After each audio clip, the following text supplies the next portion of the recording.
Looking again at the setup, 1,000 times better, as we said from last week. Obviously your feet were sort of back here on the edge of the mat there last week, really stretching with the ball, and as a result of that, the weight was going on your tiptoes. You had to go on the tiptoes. You can't lean that far forward and stay back on the heels, otherwise you won't reach the golf ball. So by now bringing your legs kind of more underneath you, we want to try and get the weight a little bit more kind of 50-50 between toes and heels, which will allow the body to rotate better, okay? In the past, when you swung back, that arm was staying straight. That arm now is softening much better. So we're getting a much fuller backswing, okay? You're now creating a lot more power. That club now is going a lot higher than last week. I mean, last week the club was kind of sort of down here somewhere with your right arm quite straight. You can see there now, just by the crease in your elbow there, the elbow is kind of softening there as we go back, which allows that club to go further. Whereas in the past you just had nowhere to go. Now it can just keep going. So you can fold up your arms and the body and the club correctly. The trick from here now, again, it's more of a confidence thing. The one on the left-hand side, unfortunately a bit darker, but you can still hopefully see that right foot.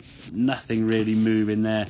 Quite a static sort of feet position, okay? And I think that sort of stemmed from when the weight was on the toes, there was no real way your right foot could roll up on its toe, because if you did, they'd fall over. So your brain wouldn't kind of let you do that. You watch this one as you come at the golf ball. Lovely strike. And we're starting, look how much further that club has gone. And I would say if you swing that club there, you could probably stay there till that ball stops.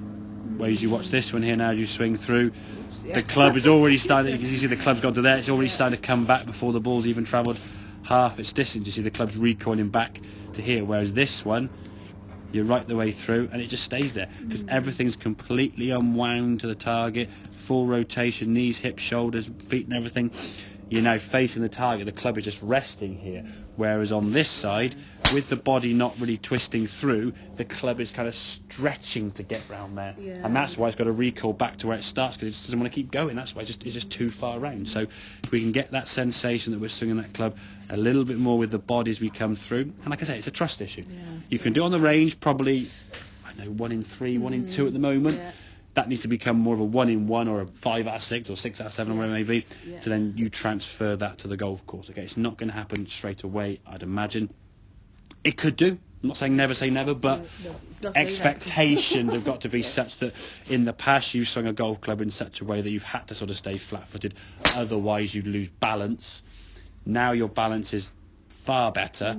You've got to now try and make sure you can just trust that your body can work. Again, a bit of practice with that, just rolling that foot as you feel how the weight feels. As you say, it kind of goes sort of 50-50, sort of left toe to right heel in the backswing, and then left heel to right toe in the through swing. So your feet are kind of moving back and forward a little bit, and that enables the body then to rotate around itself. If this doesn't work, that can't twist, which means that can't move fully, which is why your swing would then finish where it does there. Okay? Does that make sense, Anya? Excellent. Goody.